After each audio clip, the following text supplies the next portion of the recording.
Hey folks, this is Cindy Whitlow. Thanks so much for stopping by to see me. I have a really simple, easy one-layer card to share with you today. I just did a little bit of masking and a whole lot of color, which was the whole point behind this card. I didn't want to do anything too super duper fancy, but I wanted to do something a little bit more fun and break out those colors that I don't normally use. And I thought that these Avery Elle images would be perfect for this. Now, sometimes I get a plan in my head, and instead of immediately stamping it out on a piece of cardstock, I'll just get a plain piece of copy paper like this, and I will stamp everything out. Now, on this one, I did take the time to use the mask because I already had them cut, but you don't have to do that. Today I'm using the Avery Elle Floral Bouquet stamp set. It does have this big, gorgeous image in it. I'm not going to use that, but man, it would make for a gorgeous card. I'm also going to be using the Avery Elle Butterfly stamp set. I have done a card with this in the past, and I'll link to that below in the YouTube description, but today I'm just going to use that little guy there. And then I'm also going to use one of those itty bitty hearts from the Avery Elle Viking stamp set. I've also used this one in the past, which I'll also link to. And this stamp set also comes with matching dies. I am not going to use those, but you totally could, and it is so cute. I'm also going to be using one of these tiny little images from the Avery Elle stamp set Carousel. I've never used the entire stamp set, but I think it's darling, and there's so many things that you could do with this particular stamp set.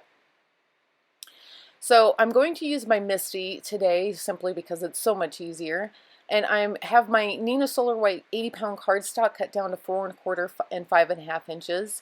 And I'm going to take my little plan here, and I'm going to put it in my Misty so I can line up my stamps, because overall I really like how I have this laid out. You're going to see as I go along that I'm going to make a few changes, but nothing major. And this just helps you follow your plan. If you like what you have, then you might as well continue to use it. So I'm lining up my first stamp here, and what's super awesome about layouts like this is you start with one image, but as you go along you can add more and more and stamp them all at the same time, so it just makes things go a whole lot faster.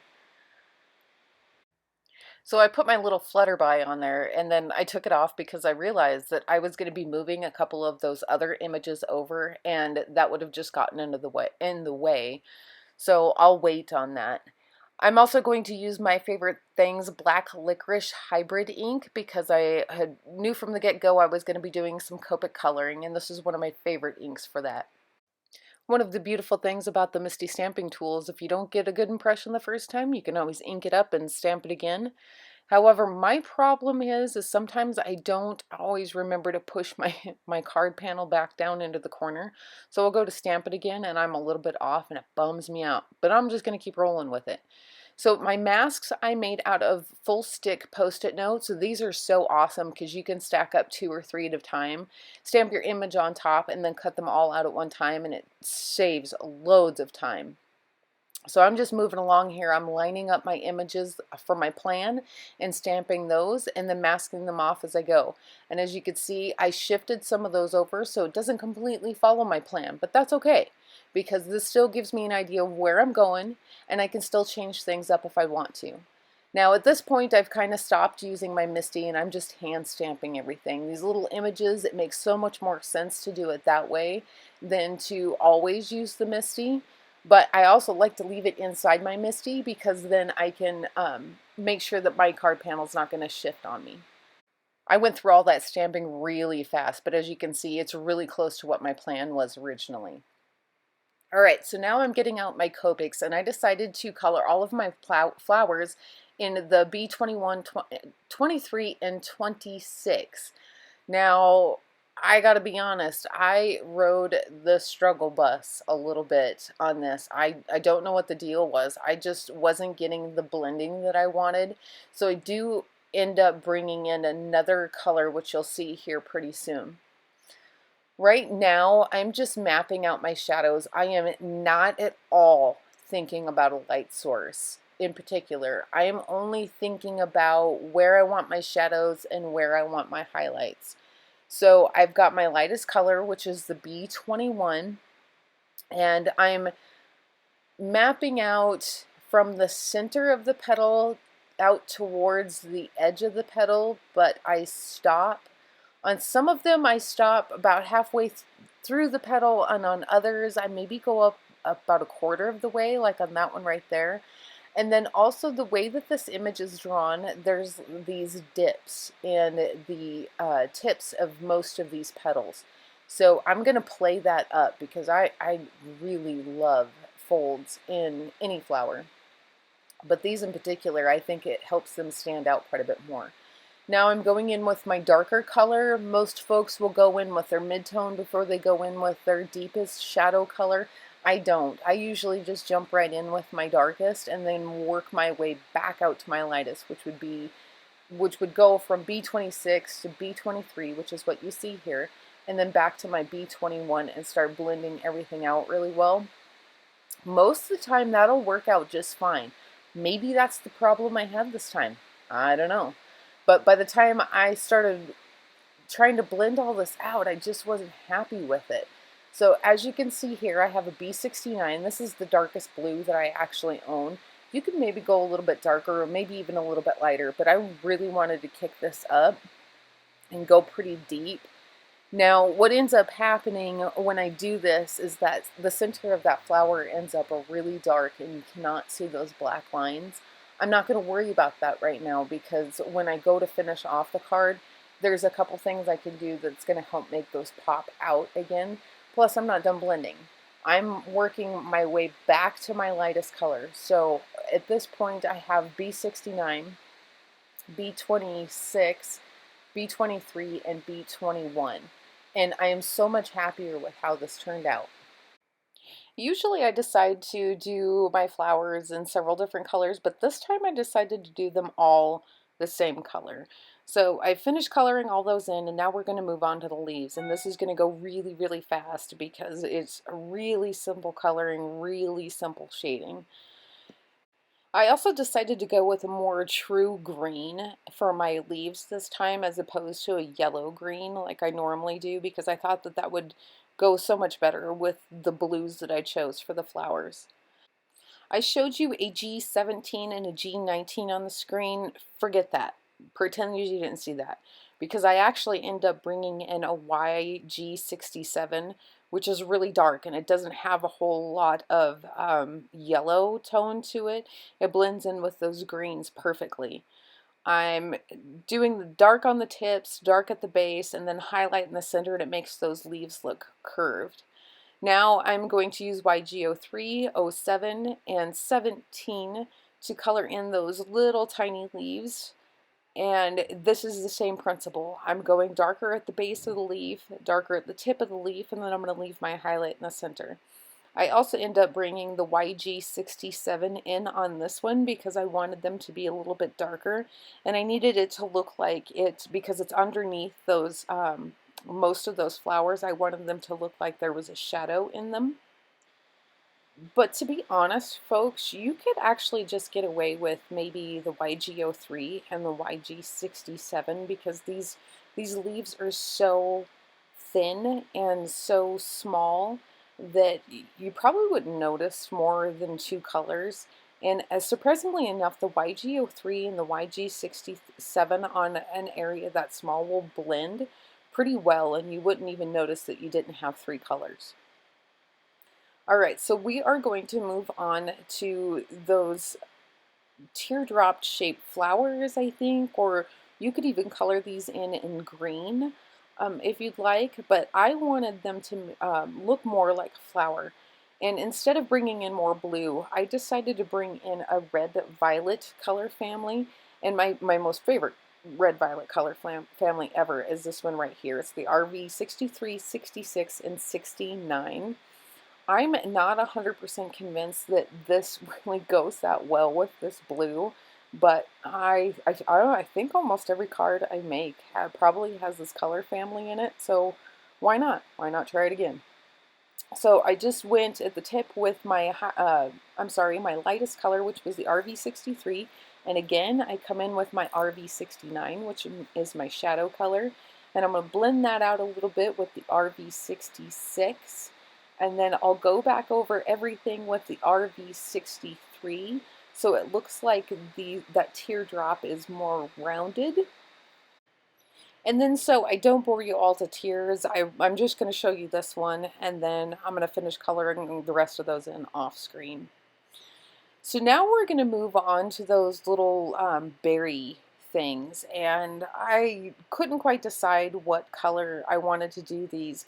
Technically, the yellow would match the red violet, but orange goes better with the blue, so I thought I'd bring in the Y00 as a highlight color and just kind of play around with it a little bit. So I'm kind of eyeballing it here, and I thought, yeah, we'll just go for the gold. So now I'm using a YR18 because I'm looking for a happy medium. I'm gonna blend that out with the Y38, which will make the orange more gold, and then I'm gonna go back over that with the Y00 and call it a day. So I have all of those little berries finished, and now I'm going to move on to my little butterfly up there. And this was another one where I was really trying to decide what color I wanted to do this, because I have the blue, the red violet, and that yellowish orange. So I decided to play up that yellow orange a little bit more. So I have the Y00, the Y18, and the Y38, but I felt like it was probably going to be a little bit more yellow than what I wanted. So I'm bringing in the YRO2 to help blend that out a little bit better. Tone it down and make it look just teensy weensy bit more orange. And there isn't a whole lot of white space to color on this little guy. So my shadows are really fine lines. And I want most of that highlight on that wing that is the closest to us. So I'm playing up as much of that white space as I possibly can and blending that out really well with the Y00. Don't ever be afraid to continue to go back in and keep working your image until you get it just where you want it. Kathy Rakusin calls it a sweet spot, and that is the perfect name for it because that's exactly it. So I forgot to turn my camera on when I was doing the drop shadow on this. So what I've already done is gone around my images with the C0 and the C5. Now I'm going to be working my way back out to my lightest color. Right now I'm using the C3, and I'm going to speed this up because I take forever when I add drop shadows. I'm not even joking, forever. This was 15 minutes of unedited footage. So I kind of give you an idea what I'm doing here, and then I speed this up. While I didn't choose a particular light source for the images that I had colored in, I decided to go from the top right for my drop shadow because when I looked at it, I had it in my head. I was going to go whatever direction would give me the most shadow on how I stamped my images, if that makes sense. So if I'd gone from the top left, in my mind's eye, I wouldn't have felt like I had that much of a drop shadow. And I really wanted to play that up because I want this to look like it's going to stand up off the page, like there's some dimension to this particular layout because it's one layer. And I think that's what really helps these particular kind of cards pop. So right now I'm just using the tip of my marker with the C3 and trying to blend out that C5, or starting to blend out that C5. I'm keeping just the tip on my page because I don't want this to be too wide just yet. Now when I start bringing in the N1, the C0, and the C00, I start laying my marker a lot more flat, I guess. But I'm trying to be really careful and mindful of that right now because otherwise I'm going to have to go in and try to get rid of some of those lines with my 0, which I actually do end up doing that in the end just to blend it out a little bit, but I'm not particularly trying to erase anything at that point. I just want a little bit more of a blend. So here in a moment, I'm going to speed this up as I move on to my N1. And I'm just going back over everything I'd already done with the C0, the C5, and the C3. And as you can see, my marker is tilted more to the side, so I'm using more of the nib. Now I'm coming in with my C0.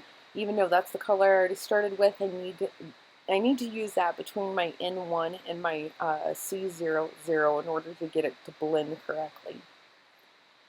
And then lastly, I am bringing in my C00, and at this point I have my marker laid almost flat. And in some cases, I'll actually put it over the coloring I've already done and kind of just let it set for like a split second. It's just enough to get that to blend out a little bit more. And then I do have, like I said, I'm going to go over this a little bit with the 0 just to get that to smooth out a little bit more. All right, so I am getting ready to start finishing off my card. Now remember we had covered up most of those, the lines or the stamen on the center of the flowers when we did our coloring. So a really good thing for that is the Sakura white glaze pen. I love this pen. When you first put it down, it looks almost clear. But as it dries, it gets whiter and brighter, and I love it. And then it stands off the page a little bit. Now I'm going to go over almost all of my images with the the Spectrum Noir Clear Overlay pen. Wink of Stella would work just the same. This is the one that I had the closest to me, so I thought, why not? I might as well use it. I think the only thing I didn't cover up with this was the green leaf. Otherwise, I went over everything. Now I'm going to use the Sakura Stardust Jelly Roll pen to color in those little hearts. And then I'm using the Sakura Clear Glaze pen, and I'm going over the berries, some of the stars. I went over the black and the butterfly, and then I think I went over the stamen as well. Now I'm bringing in the Sakura Glaze pen in black, and I'm really playing up those little dots that were actually in the stamp. And then I decided to add a few more of those. After that, I adhered my card panel to a Nina Solar White cardstock card base and called it a day. That's it, folks. Easy peasy. It was a little bit of masking and a whole lot of coloring, and while I'm still not 100% certain I like my color palette, that's just fine. I got everything out of it that I needed to. I wanted to enjoy the process of making a card, and that's exactly what I did. And I encourage you all to do the same. If you enjoyed my card today, please do give me a thumbs up. If you didn't, you're welcome to give me a thumbs down. As always, thanks so much for stopping by. Until next time.